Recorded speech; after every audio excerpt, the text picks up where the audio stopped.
Hi viewers, if your starter is giving you intermittent problem with sometimes starting and sometimes not, and sometimes it doesn't do it, and then you go just wiggle with the starter and it starts your car, right? So mostly you will have the all the carbon residue from the carbon brushes inside the starter, which touches your motor. As the motor spins, the carbon brushes erodes over time, and all those residue just get stuck in the starter, and it doesn't let the carbon brush make contact with the motor, and that's why you will notice the intermittent problem with starting. One of the viewer asked me the same question, is he's having an intermittent issue and if he should go ahead and replace the starter. Again, it's totally your call. You can clean up the starter by yourself at home and get some more juice out of it. But if you don't wanna deal with it, then go ahead and replace it. Again, it depending on how easy the starter is reachable and replaceable. If it is a tough job, I would say just go ahead and replace with the brand new one. But if it is easy and very accessible, save some bucks, clean it up, and put it back in the car, and you will get some juice out of it, maybe another 30,000 miles. But again, it's just a rough figure. Don't count me on that. So I'll show you how to clean up the starter which I'm cleaning it up. I actually already cleaned it up. I'm just going to show you what process I followed. This is a Chevy Sonic starter. So this is how it looks like, and one of the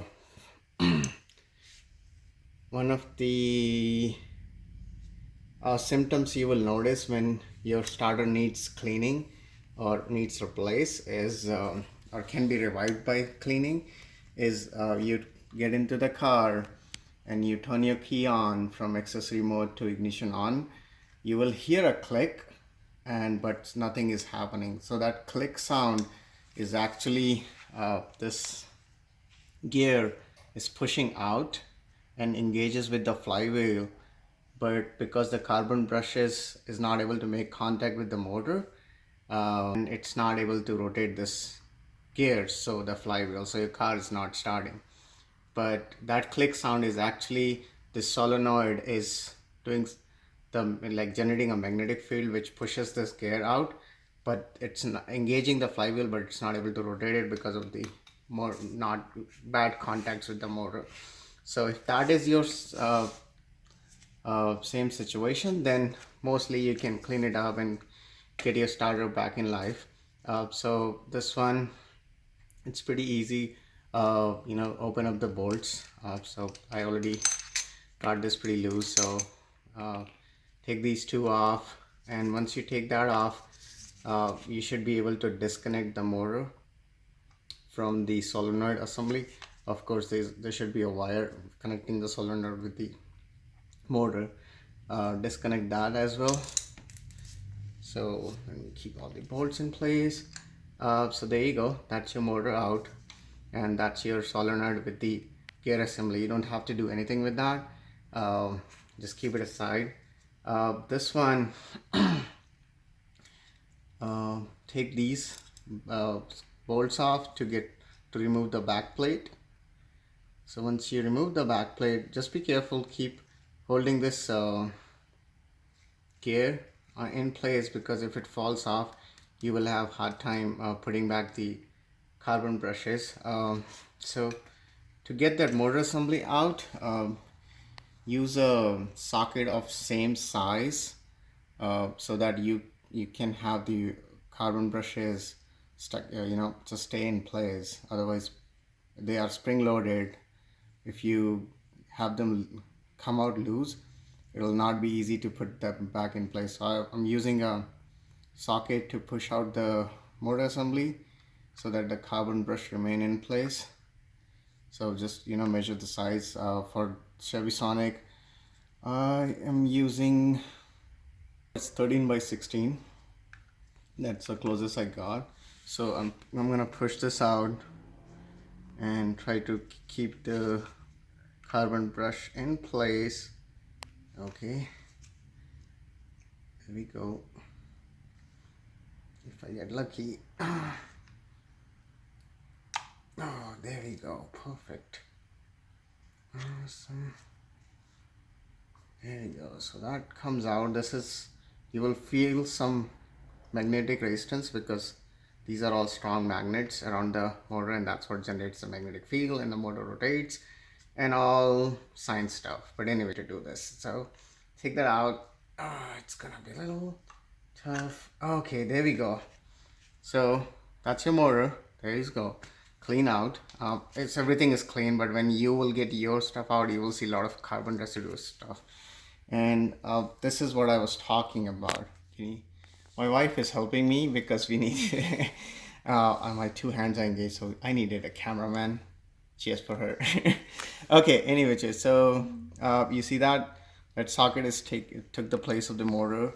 And can you zoom in? Can you see the those four carbon brushes in there? Can you see in the camera? Yes. You can?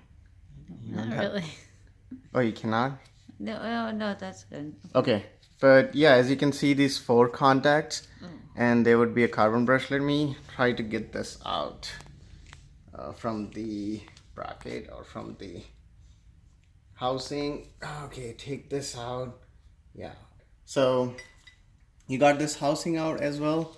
Take a brake cleaner, clean up everything, clean up this guy. Yeah, you don't have to do a wire brush or anything. Just drop the brake cleaner, clean it up with a rag. And this is what I was talking about. You see these four carbon brushes. I can see there's still life. So as the brushes disintegrate with friction with the motor, what happens is this spring-loaded thing, it keep pushing further. So as you can see, they still have thickness of probably an inch or something, and this spring goes all the way in. Can you see that in the camera? Yeah. Oh, let me try to point it out using this one. So this brush goes all the way in. So these brushes still have life. So I can put this back and reuse it.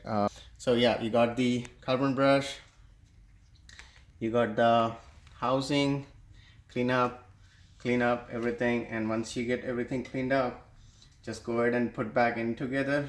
Make sure there's I don't think there would be a loss of grease, but if in case you don't see any grease within this gears, you can take this plate off.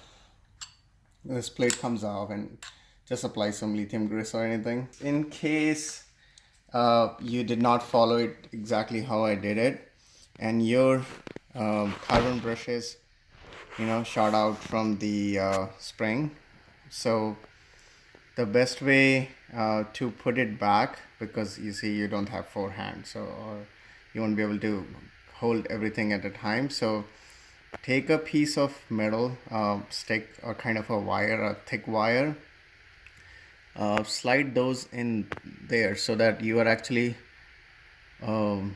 resisting the spring to put pressure on the brush.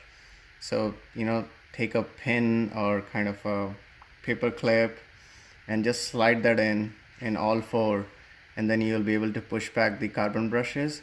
And once you have that in, put your motor in and take out all the pins, or put your socket in and take out all those paper clips.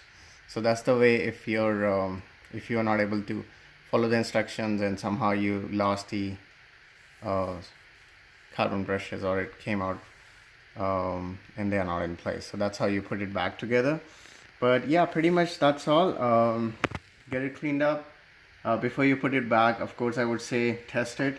There are a lot of videos out there to show you how to test the starter. And if you like this video, please share it and promote this channel. Thank you so much.